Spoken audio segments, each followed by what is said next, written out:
Hello dear viewers, Assalamu alaikum. Welcome to Physics with Feroz Shah. Today's lecture is about conceptual questions of chapter number 16, Physics of Solids, concerned with second year physics. Let me start. जो first question है उसका idea ये है कि फर्ज करो आपके पास steel है और आपके पास आयरन है। आपके पास स्टील है और आयरन है, एक मटेरियल स्टील है और एक मटेरियल आयरन है। इस पर जो आप कोएर्सिव फोर्स लगाते हो, इसके लिए जो कोएर्सिव फोर्स होता है वो ज्यादा होता है, लेकिन आयरन के लिए जो कोएर्सिव फोर्स है, the coercive force for iron वो कम होता है। क्यों? हमसे क्वेश्चन ये पूछा गया है कि स्टील का कोएर्सिव फोर्स ज्यादा और आयरन का कोएर्सिव फोर्स कम क्यों होता है। तो जनाब हम डिस्कस करेंगे। पहला पॉइंट कि कोएर्सिव फोर्स क्या है। कोएर्सिव फोर्स दरअसल coercive force is the magnetic input. ये मैग्नेटिक इनपुट है फॉर मैग्नेटाइजेशन एंड डीमैग्नेटाइजेशन। किसी भी मटेरियल को अगर आप मैग्नेटाइज करना चाहो या डीमैग्नेटाइज करना चाहो, किसी भी मटेरियल को मैग्नेटाइज या डीमैग्नेटाइज करने के लिए जो एक्सटर्नल मैग्नेटिक फील्ड का इस्तेमाल किया जाता है उसी को कोएर्सिव फोर्स बोलते हैं। So coercive force is the magnetic input. It is the magnetic input for magnetisation and demagnetisation of material. अब ये स्टील के लिए ज्यादा और आयरन के लिए कम क्यों है, उसके वजूहात देखिएगा। फर्स्ट पॉइंट, स्टील जो है, स्टील मुश्किल से, स्टील जो है जनाब, it is difficult to magnetise and demagnetise. Steel जो है वो मैग्नेटाइज और डीमैग्नेटाइज मुश्किल से होता है, while iron can be easily magnetised and demagnetised. Iron का मैग्नेटाइजेशन और डीमैग्नेटाइजेशन आसान है, स्टील का मैग्नेटाइजेशन और डीमैग्नेटाइजेशन मुश्किल है। तो मुश्किल के लिए ज्यादा इनपुट चाहिए और आसान के लिए कम इनपुट चाहिए। सेकंड, इसका डीमैग्नेटाइजेशन मैग्नेटाइजेशन मुश्किल क्यों है? क्योंकि स्टील के अंदर रिलक्टेंस की सलाहियत ज्यादा है और आयरन के अंदर रिलक्टेंस की सलाहियत कम है। रिलक्टेंस की सलाहियत कम है। रिलक्टेंस क्या है? It is the opposition offered by material towards magnetisation and demagnetisation. तो स्टील का अपोजिशन या रुकावट ज्यादा है तो इसके लिए ज्यादा इनपुट चाहिए, और आयरन का रिलक्टेंस या रुकावट कम है तो इसके लिए कम इनपुट चाहिए। ठीक है, रिलक्टेंस पर डिपेंड करता है, ये इस पे डिपेंड करता है और ये इस पे डिपेंड करता है, ये मजीद डिपेंड करता है रिटेंटिविटी पर। याद रखिएगा कि स्टील की रिटेंटिविटी भी ज्यादा है और आयरन की रिटेंटिविटी कम है, इसकी रिटेंटिविटी काफी कम है। दैट्स व्हाई रिटेंटिविटी क्या है? तो it is also an ability of material which decide the required input for its magnetisation and demagnetisation. इसको डिस्कस करूंगा तो एक और क्वेश्चन बन जाएगा। दैट्स व्हाई बस यूं समझिए कि इसका ताल्लुक किससे है, इसका ताल्लुक किससे है, इसका ताल्लुक किससे है।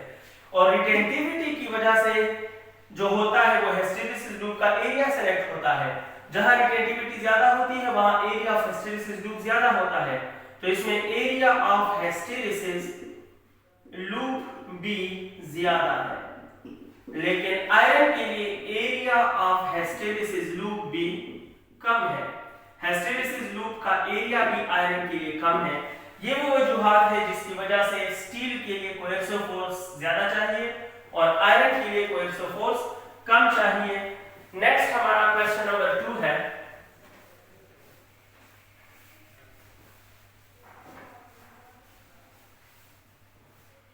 क्वेश्चन नंबर 2 क्या कह रहा है? Second question, importance of strength and stiffness. कहते हैं कि फर्ज करो एक डिजाइन है। क्वेश्चन का आइडिया ये है, अगर आप let us suppose you are designing a building, so इस बिल्डिंग के डिजाइन में स्ट्रेंथ और स्टिफनेस, इसका इंपॉर्टेंस बताएं।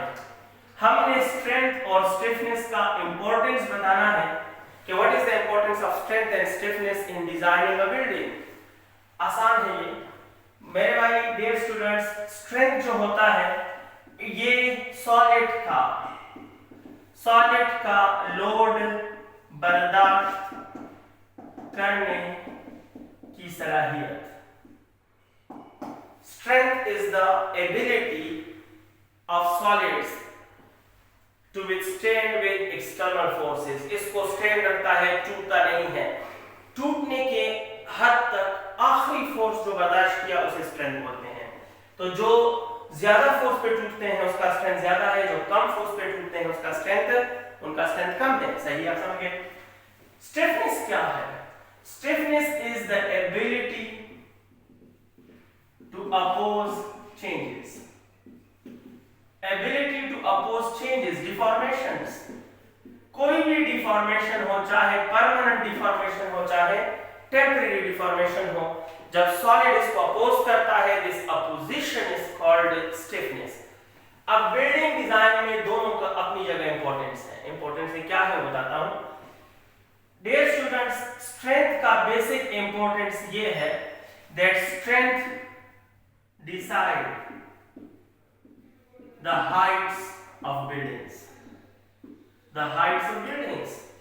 strength की वजह से आप बिल्डिंग्स के हाइट का डिसीजन कर सकते हो। अगर आपने कम स्ट्रेंथ के मटेरियल इस्तेमाल किए हैं तो आप उस बिल्डिंग को ज्यादा ऊंचा नहीं बना सकते, वो ज्यादा लोड बर्दाश्त नहीं करेंगे। और अगर आपने हाई स्ट्रेंथफुल सॉलिड्स इस्तेमाल किए हैं तो आप उतनी ही हाइट तक बिल्डिंग को लेके जा सकते हो। तो जो बेसिक फैक्टर है हाइट ऑफ बिल्डिंग उसका ताल्लुक स्ट्रेंथ से है, और strength of material major factor का काम करता है। स्टिफनेस का रोल क्या है? तो आप जानते हैं कि हर बिल्डिंग में स्ट्रेट लाइन तो नहीं होता, कर्व्स होते हैं, बेंड्स होते हैं। तो आप सॉलिड्स में परमानेंट बेंड लाते हो, आप परमानेंट बेंड ले आते हो। अगर उसकी स्टिफनेस कम है तो परमानेंट चेंज लाना भी आसान है, लेकिन उसका रिमूव हो जाना भी आसान होगा। ये मार्कर है, इसका फर्स्ट करो स्टिफनेस कम है तो मैं आसानी से इसको बेंड कर देता हूं, लेकिन बेंडने के बाद ये आसानी से सीधा भी हो सकता है। सो इसका मतलब है बिल्डिंग के लिए तो परमानेंट और स्टेबल रिक्वायरमेंट्स होते हैं कि भाई जो चीज इस्तेमाल करो वो परमानेंट हो और स्टेबल हो। तो ऐसे सॉलिड इस्तेमाल करो जिसका स्टिफनेस ज्यादा हो। बेशक उसको डिजाइन के मुताबिक बेंड करना मुश्किल हो, लेकिन बेंड होने के बाद वो दोबारा उस बेंडिंग को छोड़ ना दे आसानी से, मामूली से लोड और फोर्स से वो दोबारा सीधे हो जाए और आपकी पूरी बिल्डिंग खराब हो जाए। तो स्टिफनेस भी रिक्वायर्ड है। स्टिफनेस का बेसिक रोल क्या है? Stiffness is necessary to keep the solids या materials used in deformed shapes is required। Building में डिफॉर्म्ड शेप्स जो जरूरी हो, आपने मटेरियल को शेप में डाल दिया तो अगर उसका स्टिफनेस कम होगा तो वो उस मटेरियल में नहीं रहेगा। जरा सा एक्सटर्नल फोर्स आया, हवा का झोंका आया, झटका आया, जलजला आया, वो सारे बिखर जाएंगे और स्टिफनेस कम होने की वजह से उसको अपोज नहीं कर पाएंगे और अपनी शेप चेंज कर लेंगे। So that's why building designs में स्ट्रेंथ भी इंपॉर्टेंट है, स्टिफनेस भी इंपॉर्टेंट है फॉर स्टेबिलिटी ऑफ बिल्डिंग। दोनों के मेजर रोल है। नेक्स्ट हमारे पास है क्वेश्चन नंबर 3। क्वेश्चन नंबर 3 क्या है? इसमें कहा जा रहा है कि सुपर कंडक्टिविटी का कर्व ड्रा करें। तो my dear student, curve of superconductivity या सुपर कंडक्टर्स के लिए सुपर कंडक्टिविटी वर्सेस टेम्परेचर। तो जनाब ये ग्राफ हमेशा किस चीज के लिए ड्रा होता है? ये कंडक्टर्स के लिए ड्रा होता है। क्या मतलब है इसका? बहुत से सुने। ये हमारे पास एक कंडक्टर है, ये एक आर्म कंडक्टर है। It is an arm conductor. ये एक आर्म कंडक्टर है डियर स्टूडेंट्स, और इब्तिदा में टेम्परेचर नॉर्मल है। जब इब्तिदा में टेम्परेचर नॉर्मल है तो नॉर्मल टेम्परेचर पर इसका रेजिस्टेंस जो है वो ज्यादा होता है या रेजिस्टिविटी जो है वो ज्यादा होती है और करंट जो है वो मिनिमम में होते हैं। फिक्स्ड वोल्टेज याद रखें, हम इसको फिक्स्ड वोल्टेज मुहैया करते हैं। हमारे पास जो आम वोल्टेज अवेलेबल हो 220 हो मुहैया करते हैं, फिक्स्ड वोल्टेज मुहैया करते हैं। नॉर्मल टेम्परेचर पर इनका रेजिस्टेंस जो है वो ज्यादा, रेजिस्टिविटी ज्यादा, तो करंट मिनिमम। अब हम क्या करते हैं, ये इनिशियल, ये ग्राफ ड्रा करने के लिए इनिशियल स्टेट है। सुपर कंडक्टिविटी के ग्राफ के लिए हम नॉर्मल टेम्परेचर को डिक्रीज करते हैं, हम इसको डिक्रीज की तरफ लेके जाते हैं। लेकिन आप जानते हैं कि टेम्परेचर रेजिस्टिविटी के दरमियान डायरेक्ट रिलेशन है, और डायरेक्ट रिलेशन ये हमें बताता है कि जैसे जैसे हम टेम्परेचर डिक्रीज करते हैं वैसे वैसे रेजिस्टेंस भी कम होता जाएगा, वैसे वैसे रेजिस्टिविटी भी कम होती जाएगी, लेकिन करंट जो है वो कम नहीं बल्कि करंट जो है वो ज्यादा होता जाएगा, करंट की वैल्यू ज्यादा होती जाएगी। ठीक है, करंट की वैल्यू इंक्रीजेस। ग्राफ कैसे आएगा, फर्ज करो इस कंडक्टर की ये इनिशियल स्टेट यहां है, ये इनिशियल स्टेट है, ग्राफ इनिशियल यहां से स्टार्ट है, और इस इनिशियल स्टेट के नीचे ये my dear student normal temperature है, ये नॉर्मल टेम्परेचर है, और ये जो है ये मैक्सिमम रेजिस्टेंस है या मैक्सिमम रेजिस्टिविटी है। रेजिस्टेंस लेना चाहो, रेजिस्टिविटी लेना चाहो, आपकी मर्जी है। अब हमने क्या करना शुरू किया, टेम्परेचर को कम करना शुरू किया। जैसे जैसे हम टेम्परेचर कम कर रहे हैं, डायरेक्ट रिलेशन में रेजिस्टेंस रेजिस्टिविटी डिक्रीज हो रही है, तो ग्राफ नीचे आएगा, क्योंकि टेम्परेचर भी कम, रेजिस्टेंस भी कम, और ग्राफ ऐसे आ रहा है, देखिए नीचे आ रहा है, नीचे आ रहा है, नीचे आ रहा है। अचानक इस कंडक्टर पर वो हालत तारी हो जाती है, वो हालत तारी हो जाती है जिस हालत में आप एक ऐसे खास टेम्परेचर तक पहुंच जाते हो कि वहां पर ये रेजिस्टेंस और रेजिस्टिविटी तकरीबन जीरो हो जाते हैं, तकरीबन जीरो हो जाते हैं, और करंट जो है वो मैक्सिमम उरूज तक पहुंच जाता है। इस खास टेम्परेचर को क्रिटिकल टेम्परेचर बोलते हैं, टीसी। तो देखो अभी आप आराम और इत्मीनान से आ रहे थे, आ रहे थे, आ रहे थे, आ रहे थे, अचानक आप उस खास टेम्परेचर क्रिटिकल टेम्परेचर तक पहुंच गए। जैसे ही आप इस टेम्परेचर पर पहुंच जाओगे फौरन ग्राफ नीचे गिर जाएगा, यानी रेजिस्टेंस या रेजिस्टिविटी अपनी नॉन जीरो वैल्यू से डायरेक्ट जीरो पर आ जाएगी। It is the graph of conductivity, super conductivity, it is the graph of super conductivity. ये कंडक्टिविटी है और इधर से आगे का behaviour start super conductivity, so it is the graph for super conductivity of a conductor. Next हमारे पास है क्वेश्चन नंबर 4। क्वेश्चन नंबर 4 की डिस्कशन होगी, और क्वेश्चन नंबर 4 डिमांड करता है कि क्रिस्टलाइन, एमॉर्फस और पॉलीमर्स में हम फर्क बता दें।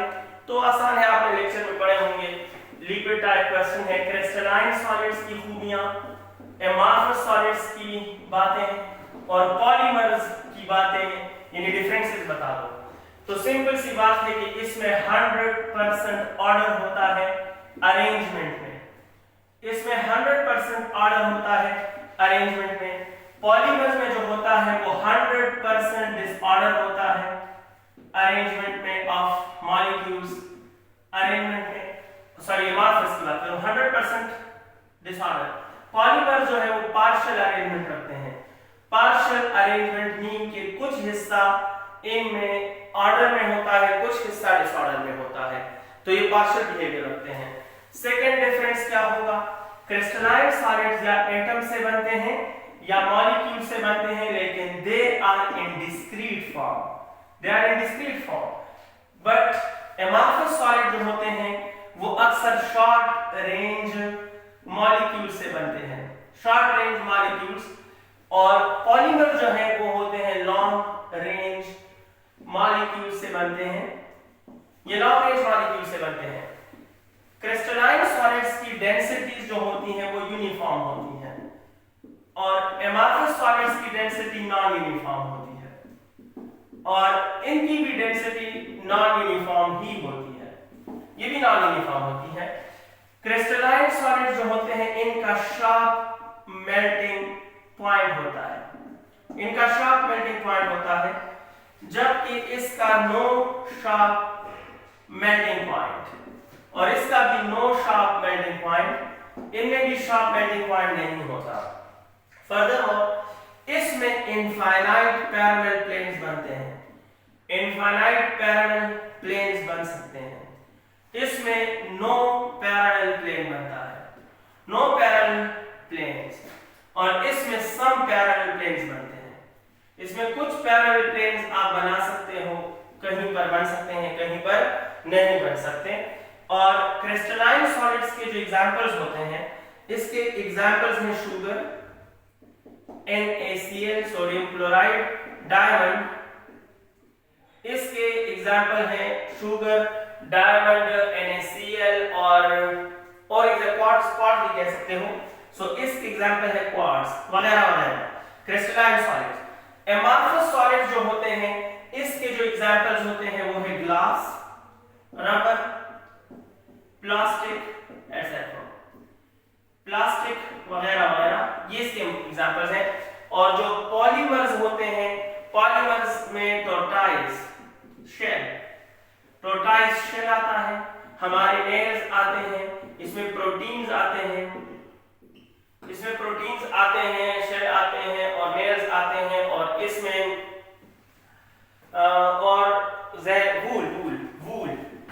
वूल इज आल्सो अ पॉलीमर। भेड़ बकरियों के ऊपर जो वूल होता है वो आल्सो पॉलीमर। तो ये डिफरेंसेस हैं अमंग क्रिस्टलाइन एमॉर्फस पॉलीमर। पे मजीद भी डिस्कस हो सकते हैं, बट एक शॉर्ट क्वेश्चन के लिए इनको लफ्जों में लिखना काफी होता है। डायग्राम वाइज भी अगर आप शो करना चाहें तो एक छोटा छोटा डायग्राम भी बना दें, that will be better for you. Next हमारे पास है question number 5, elastic and plastic deformations में फर्क बताएं। What are the differences between elastic and plastic deformations? तो इस तरफ मैं लूंगा इलास्टिक डिफॉर्मेशन और दूसरी तरफ मैं आपके लिए ले सकता हूं plastic deformation. Deformation mean change. Elastic deformation वो चेंज होता है, change temporary change. Elastic deformation temporary change को कहते हैं और प्लास्टिक डिफॉर्मेशन जो होता है वो परमानेंट चेंज होता है, वो परमानेंट चेंज होता है। यानी इलास्टिक डिफॉर्मेशन वो होता है which can be recovered, solid अपने ओरिजिनल हालत में वापस जा सकता है। ऐसा चेंज जिससे सॉलिड अपने ओरिजिनल हालत में जा सकता है वो इलास्टिक डिफॉर्मेशन कहलाता है। और plastic deformation can not be recovered. आप प्लास्टिक डिफॉर्मेशन को रिकवर नहीं कर सकते हो। इलास्टिक डिफॉर्मेशन जो होता है ये बिफोर इलास्टिक लिमिट होता है। ये बिफोर इलास्टिक लिमिट जो भी डिफॉर्मेशन होगा वो इलास्टिक होगा, और ये होता है my dear student after elastic limit. ये इलास्टिक लिमिट के बाद शुरू होता है। इलास्टिक लिमिट से पहले जो डिफॉर्मेशन होता है वो कम होता है। इलास्टिक लिमिट से पहले जो डिफॉर्मेशन होता है वो इलास्टिक होता है।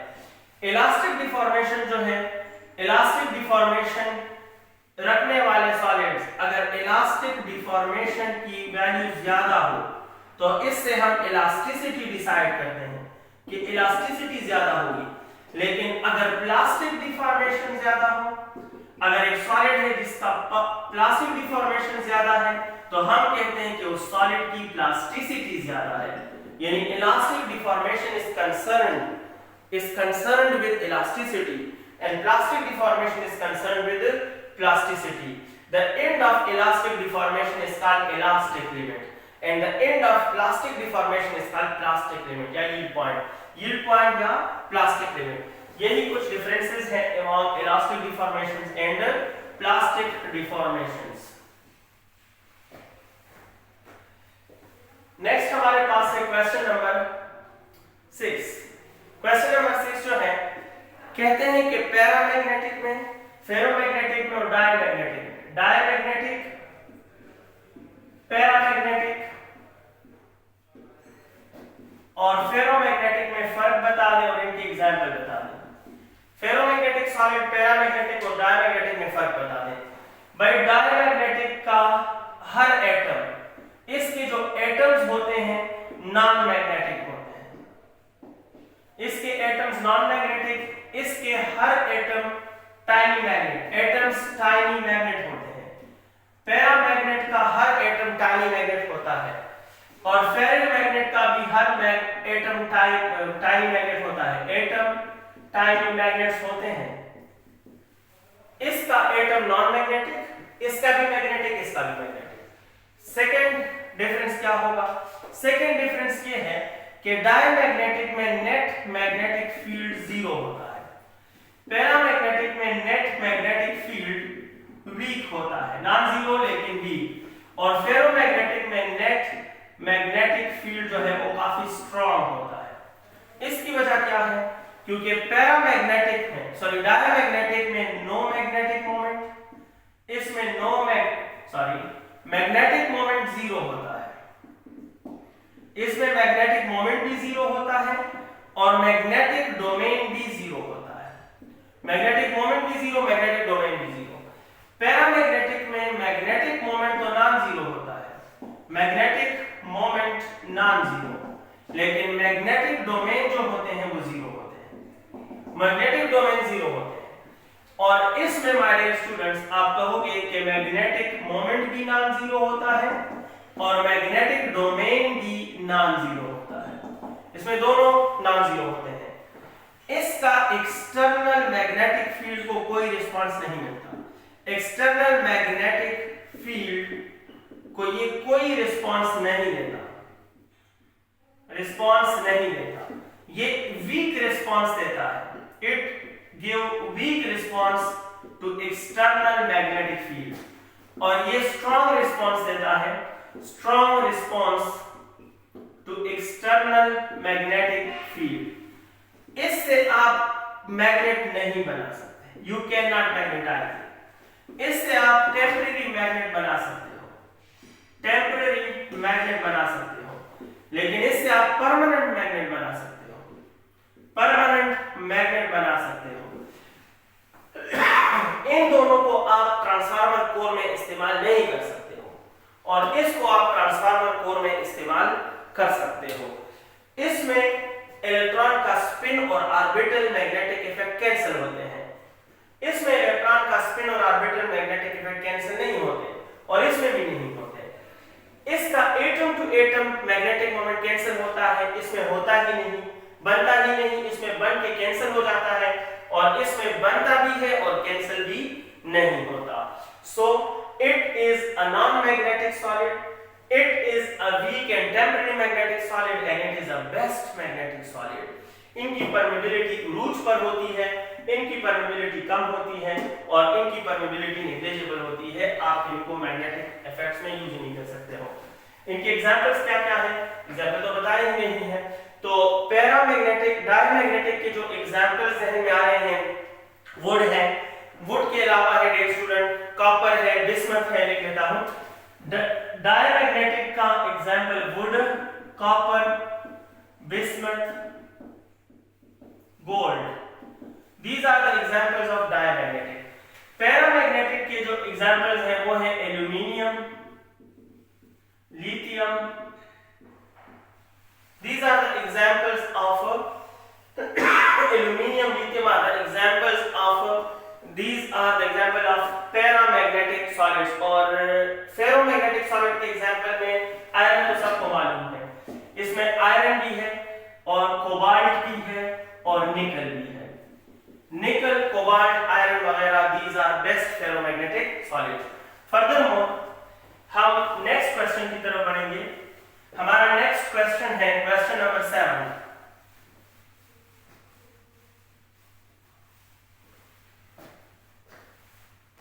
क्वेश्चन नंबर 7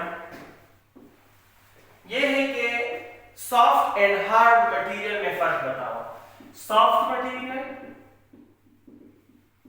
और हार्ड मटेरियल, इनमें फर्क बताएं। तो भाई सॉफ्ट मटेरियल जो होता है इजीली मैग्नेटाइज होता है, इजीली मैग्नेटाइज एंड डीमैग्नेटाइज। ये difficult to magnetize and demagnetize। Soft material जो होते हैं, सॉफ्ट मटेरियल में आप कह सकते हो कि इनका हिस्टेरेसिस लॉस कम होता है, हिस्टेरेसिस लॉस इनका मिनिमम होता है, जबकि इनका हिस्टेरेसिस लॉस काफी ज्यादा होता है, हिस्टेरेसिस लॉस काफी ज्यादा होता है। इनके हिस्टेरेसिस लूप का एरिया ज्यादा होता है, हिस्टेरेसिस का एरिया जो होता है वो ज्यादा होता है, सॉफ्ट का कम होता है। सॉफ्ट का हिस्टैरिसीस लूप का एरिया कम होता है, जबकि इनका हिस्टैरिसीस लूप का एरिया, हिस्टैरिसीस लूप एरिया इनका काफी ज्यादा होता है। यानी अगर इसका हिस्टैरिसीस लूप ड्रा करोगे तो आपको हिस्टैरिसीस लूप काफी पतला मिल जाएगा, ऐसे मिलेगा। लेकिन अगर इनका हिस्टैरिसीस लूप ड्रा करोगे so you will find it like this, इस तरह का मिलेगा। इनका हिस्टैरिसीस लूप का एरिया ज्यादा होता है। ये जो होते हैं best, these are best for transformer core. Transformer core के लिए बेस्ट मटेरियल समझे जाते हैं, और these are poor materials for transformer core. आप इसे ट्रांसफार्मर के कोर के अंदर इस्तेमाल करोगे तो लॉस ज्यादा बर्दाश्त करोगे। सॉफ्ट आयरन और हार्ड आयरन में कार्बन के मिकदार में भी फर्क होता है, इसमें कम होते हैं और इसमें कार्बन की मिकदार ज्यादा होती है। सॉरी मैंने उसको पैराफिर मिक्स कर दिए। सॉफ्ट आयरन और हार्ड आयरन में इसके अलावा सॉफ्ट आयरन की रिलक्टेंस कम होती है। इसकी रिलक्टेंस, रिटेंटिविटी और रेजिडुअल फ्लक्स, ये तीनों बिहेवियर सॉफ्ट आयरन में कम होते हैं, जबकि यही तीनों बिहेवियर हार्ड आयरन में क्या होते हैं, ज्यादा होते हैं। यही डिफरेंसेस है between soft iron and hard iron. में आयरन कह रहा हूं लेकिन ये मटेरियल कह रहे हैं, तो एक ही बात है, इनका इशारा सॉफ्ट आयरन और हार्ड आयरन की तरफ भी है। वो एग्जांपल है और ये जनरल है। नेक्स्ट हमारे पास क्वेश्चन है, क्वेश्चन नंबर 8। कहते हैं कि आपने डिफरेंसेस बताने हैं ब्रिटल सॉलिड्स में और डक्टाइल सॉलिड्स में। ब्रिटल सॉलिड्स में और डक्टाइल सॉलिड्स में हमने डिफरेंसेस बताने हैं, तो ये भी बता देते हैं। ये तो सारे टॉपिक्स उठाए हैं ऑलरेडी, ये लेक्चर्स में हम बताते हैं और लेक्चर्स में डिस्कस कर लेते हैं काफी डिटेल में, तो वही लेक्चर से इंफॉर्मेशन आप डायरेक्ट लिख सकते हो। ये कंसेप्चुअल नहीं, इंफॉर्मेटिव क्वेश्चन है आज के। ब्रिटल सॉलिड्स कौन से होते हैं? सीधी सी बात है, जो आसानी से टूट जाते हैं। जो आसानी से टूट जाते हैं, ये मुश्किल से टूटते हैं, ये मुश्किल से टूटते हैं। और जनाब इसके अलावा इनमें क्रैक्स डेवलप होते हैं, इनमें क्रैक्स डेवलप होते हैं, और इनमें कोई क्रैक्स डेवलप नहीं होते। नो क्रैक्स, इसमें क्रैक्स डेवलप नहीं होते, दरारें नहीं पड़ती उसमें। डक्टाइल में ये चेंज इन शेप बर्दाश्त नहीं करते, ये चेंज इन शेप बर्दाश्त नहीं करते, और ये चेंज इन शेप को मैक्सिमम हद तक बर्दाश्त करते हैं, मैक्सिमम हद तक बर्दाश्त करते हैं। और इसके अलावा ब्रिटल जो होते हैं, brittle solid change in shape बर्दाश्त, हाँ बिल्कुल, इनका स्ट्रेंथ काफी कम होता है, इनका स्ट्रेंथ जो है वो काफी ज्यादा होता है, और इनका इलास्टिक रेंज भी कम होता है। इनका इलास्टिक रेंज काफी ज्यादा होता है, इलास्टिक रेंज काफी ज्यादा होता है। इनका प्लास्टिक रेंज 0 होता है, प्लास्टिक रेंज जो है वो बिल्कुल 0 होता है, तकरीबन 0, मिनिमम लिख देते हैं क्योंकि थोड़ा बहुत जरूर होता है। प्लास्टिक रेंज मिनिमम होता है, और इनका जो प्लास्टिक रेंज है वो इलास्टिक रेंज से भी ज्यादा होता है। इसके यील्ड पॉइंट और इलास्टिक पॉइंट के दरमियान गैप नहीं होता, और इसके यील्ड पॉइंट और प्लास्टिक पॉइंट के दरमियान, इलास्टिक पॉइंट और यील्ड पॉइंट के दरमियान गैप ज्यादा होता है। तो ब्रिटल सॉलिड्स की एग्जांपल्स क्या हैं? ब्रिटल सॉलिड्स आर ग्लास, जैसे कि आप जानते हैं glass is a brittle solid, और इसके अलावा है डक्टाइल जो है स्टील है, आयरन है, इस तरह के मटेरियल डक्टाइल है जो शेप में चेंज बर्दाश्त करते हैं, permanent shape changes in shape. हमारा नेक्स्ट क्वेश्चन है 9। कंडक्टिविटी को इंक्रीज करना चाहते हो। एक कंडक्टर है, वी हैव अ सेमीकंडक्टर, और हम चाहते हैं कि सेमीकंडक्टर की conductivity increase the conductivity of semiconductor, तो आपसे पूछा ये गया है कैसे, आप कैसे कर सकते हो, how can you increase the conductivity of semiconductor. तो there are two methods, there are basically two methods जिससे हम ये कर सकते हैं। द फर्स्ट वन, पहला है डोपिंग और दूसरा है टेम्परेचर। टेम्परेचर से कैसे, because conductivity of semiconductor is directly proportional to temperature, यानी सेमीकंडक्टर की जितना आप टेम्परेचर ज्यादा करते जाओगे कंडक्टिविटी भी ज्यादा होती जाएगी। तो increase the temperature you will increase the conductivity, ये पहला मेथड है। याद रखें ये डायरेक्ट है, स्टूडेंट को इनवर्स ध्यान में आता है, लेकिन inverse is for conductors, semiconductor के लिए ये डायरेक्ट है। डोपिंग जो है क्या है, डोपिंग में हम क्या करते हैं, वी एड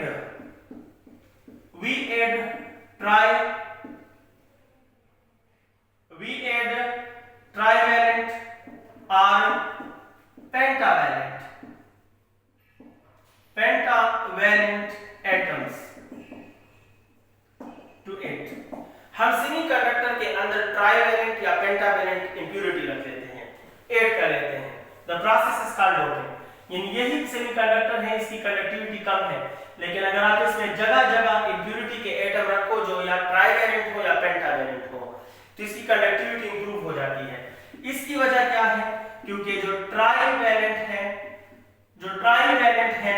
वो पॉजिटिव बिहेवियर को ज्यादा करता है, वो पॉजिटिव बिहेवियर को ज्यादा करता है और उसकी वजह से कंडक्टिविटी ज्यादा हो जाती है। लेकिन जो पेंटावैलेंट है, अगर आप पेंटावैलेंट ऐड करोगे तो भी ठीक है। पेंटावैलेंट इंप्योरिटी नेगेटिव बिहेवियर को ज्यादा करता है, एक्सेस ऑफ इलेक्ट्रॉन देता है, बिहेवियर को ज्यादा कर देता है नेगेटिव के, तो भी कंडक्टिविटी ज्यादा होती है। For increasing conductivity we have to increase the positive behaviour in the substance और द नेगेटिव, दोनों में से एक बिहेवियर को इंक्रीज करना पड़ेगा, और ये हम डोपिंग से कर सकते हैं। डोपिंग से हम ट्राइवैलेंट ऐड करेंगे तो पॉजिटिव बिहेवियर बढ़ जाएगा, तो भी कंडक्टिविटी इंक्रीजेस, और अगर पेंटावैलेंट ऐड करेंगे तो भी नेगेटिव बिहेवियर बढ़ जाएगा और हमारे पास कंडक्टिविटी इंप्रूव हो जाएगी। There are further methods as well, but वो एक्सट्रिंसिक है, बेसिक ऑपरेटर नहीं है, ऑप्शन है। हमारे पास क्वेश्चन नंबर 10 इस चैप्टर का, कहते हैं कि एक गिर्डर है, वो गिर्डर 20 मीटर का है और आपने उसको वर्टिकल रखा सरफेस पर, और फिर वही 20 मीटर का गिर्डर जो है वो आपने हॉरिजॉन्टल रखा उसी सरफेस पर। वही 20 मीटर का गिर्डर है, आपने हॉरिजॉन्टल रखा। दोनों हालात में लेंथ के बारे में आपकी राय क्या होगी? तो आसान सी बात है, वर्टिकल पोजीशन में इसका लेंथ जो है that will become less than 20 metre, लेकिन हॉरिजॉन्टल हालात में इसका लेंथ जो है that will be equal to 20 metre. Length पर कोई इफेक्ट नहीं होगा। रीजन बताता हूं, ये पूरा रॉड गिर्डर सॉलिड आयरन रॉड, इसका पूरा वेट जमीन पर लग रहा है, तो देखो टॉप जो है वो नीचे की तरफ पुश हो रहा है, इधर ये जमीन के साथ कनेक्ट है, तो नीचे जमीन पर ये एक्शन करेगा, जमीन इस पॉइंट पर क्या करेगी, ऊपर की तरफ रिएक्शन करेगा। तो अगर आप देखें तो इस गिर्डर के वर्टिकल पोजीशन में टॉप टू बॉटम भी एक फोर्स लग रहा है और बॉटम टू टॉप भी एक फोर्स लग रहा है, और ये दोनों फोर्सेस जो ऊपर से नीचे और नीचे से ऊपर लग रहे हैं, ये इस रॉड को कंट्रैक्ट करने की कोशिश कर रहे हैं, यानी इसको कंप्रेस करेंगे, and we get a compressional stress. हमारे पास इस सॉलिड में कंप्रेशनल स्ट्रेस, लीनियर स्ट्रेस पैदा होता है, जिसकी वजह से लेंथ डिक्रीज हो जाएगा। तो भाई आयरन रॉड है, ऐसा नहीं होता कि 20 मीटर से 2 मीटर बन जाए, लेकिन 20 मीटर में 19.9 मीटर तक ये आ सकता है, 19.99 मीटर तक भी आ जाए, little bit decrease will be there because of the compressional या लीनियर स्ट्रेस डेवलप। इस केस में अगर आप देखें तो पूरा वेट जो है बेशक नीचे है और इसका रिएक्शन ऊपर है, but it acts along diameter, ये डायमीटर के थ्रू एक्ट करता है, लेंथ पर एक्ट नहीं करता। तो बेशक डायमीटर वाइज कंट्रैक्शन हो तो हो जाए, लेकिन लेंथ में कोई फर्क नहीं रहता। तो 20 मीटर का गिर्डर हॉरिजॉन्टल पोजीशन में 20 मीटर का ही रहेगा, बिकॉज़ लीनियर या कंप्रेशनल स्ट्रेस डेवलप नहीं होता अलोंग द लेंथ। नेक्स्ट हमारे पास क्वेश्चन है, लास्ट क्वेश्चन 11। ये कह रहे हैं कि MRI में जो मॉडर्न टेक्नोलॉजी है वो ये है कि आप सुपर कंडक्टर इस्तेमाल करें। सुपर कंडक्टर यूज होता है, तो आंसर मांगते हैं क्यों, रीजन मांग रहे हैं क्यों। MRI में सुपर कंडक्टर का इस्तेमाल आजकल क्यों किया जाता है, या प्रेफर करते हैं या कोशिश कर रहे हैं कि बेस्ट सुपर कंडक्टर लॉन्च करें जो MRI में हम यूज करें, इसकी रीजन क्या है। तो सीधी सी बात है, इसको समझना है आपने। MRI में क्या होता है, MRI में मैग्नेटिक फील्ड, स्ट्रॉन्ग मैग्नेटिक, ये स्ट्रॉन्ग का लफ्ज जरूरी है, strong magnetic field human body के आर पार होता है। MRI में एक strong magnetic field human body के आर पार होता है मैग्नेटिक रेजोनेंस के लिए, ठीक है। अब स्ट्रॉन्ग मैग्नेटिक फील्ड कहां से लिया जाता है, करंट से लिया जाता है। अगर स्ट्रॉन्गेस्ट मैग्नेटिक फील्ड चाहिए तो इसके लिए करंट की वैल्यू भी क्या चाहिए, स्ट्रॉन्गेस्ट चाहिए। स्ट्रॉन्ग तो गलत है, लार्जेस्ट करंट जो है वो चाहिए। लार्जेस्ट करंट डेवलप, ऐसे समझे कि ये फर्स्ट करो एक कॉइल है और इसी के अंदर जो मैग्नेटिक फील्ड पैदा होगा करंट से, अगर हम इससे करंट पास करेंगे तो इस करंट से इसके अंदर मैग्नेटिक फील्ड पैदा होगा, जो कि हम MRI में फर्स्ट करो इस्तेमाल करते हैं, ठीक है। आपको ये बहुत ज्यादा स्ट्रॉन्ग चाहिए तो इसको बहुत ज्यादा करंट देना होगा। अब आते हैं नेक्स्ट स्टेप की तरफ। करंट लाभ चाहिए। करंट दो चीजों पे डिपेंड करता है, वोल्टेज पर और रेजिस्टेंस पर। ये वोल्टेज जो है उन मशीन्स का हॉस्पिटल्स में, लैब्स में, लेबोरेटरीज में ये फिक्स्ड होता है, एक हाई लेवल जो हम इससे ज्यादा डेवलप नहीं कर सकते, मुमकिन ही नहीं होता, तो ये फिक्स्ड है। अगर आप रेजिस्टेंस आम कंडक्टर का लेंगे, अगर आम कंडक्टर इस्तेमाल करें, सुपर कंडक्टर नहीं आम कंडक्टर, तो आम कंडक्टर का रेजिस्टेंस ज्यादा होता है, तो जो लार्ज करंट चाहिए वो current is equal to V by R, ये तो फिक्स्ड है माय डियर स्टूडेंट्स, और ये जो है वो आम कंडक्टर का ज्यादा है, तो करंट जो है वो उस लार्जेस्ट वैल्यू तक नहीं पहुंच पाता। अब इस करंट को लार्जेस्ट वैल्यू तक, रिक्वायर्ड करंट वैल्यू तक ले जाने का दो रास्ते हैं, या तो वोल्टेज को बहुत ज्यादा पैदा करो और या ऐसा मटेरियल इस्तेमाल करो जिसका रेजिस्टेंस ज्यादा नहीं बल्कि बिल्कुल मिनिमम हो। तो या इसको मिनिमम करके इसको लार्ज कर दो, या इसको मैक्सिमम करके इसको लार्ज कर दो। ये ऑलरेडी मैक्सिमम और पीक एबिलिटी पर होता है, हम इसको मजीद इंप्रूव करना आसान नहीं है। तो हमारे पास मटेरियल मौजूद है, क्यों आप आम कंडक्टर इस्तेमाल करके ज्यादा रेजिस्टेंस ले रहे हो, इसकी जगह हम क्या इस्तेमाल कर लेते हैं, हम रेजिस्टेंस को मिनिमम करने के लिए सुपर कंडक्टर का इस्तेमाल कर लेते हैं, और सुपर कंडक्टर इस्तेमाल करने से रेजिस्टेंस मिनिमम हो जाता है, तो ये वैल्यू जब कम हो जाती है तो हमारा करंट जो है वो अपने लार्जेस्ट या रिक्वायर्ड वैल्यू तक पहुंच जाता है, जिससे इस लेवल का मैग्नेटिक फील्ड बन जाता है जो हमें बॉडी के अंदर जाकर जो रिक्वायर्ड रिजल्ट्स हैं वो डिस्प्ले कर सकता है, वो कैच कर सकता है। इसीलिए MRI मॉडर्न टेक्निक ये है कि हम कंडक्टर से सुपर कंडक्टर्स की तरफ शिफ्ट हो रहे हैं मेडिकल साइड में। Thank you very much, good luck, will catch you soon in next video. तब तक के लिए अल्लाह हाफिज।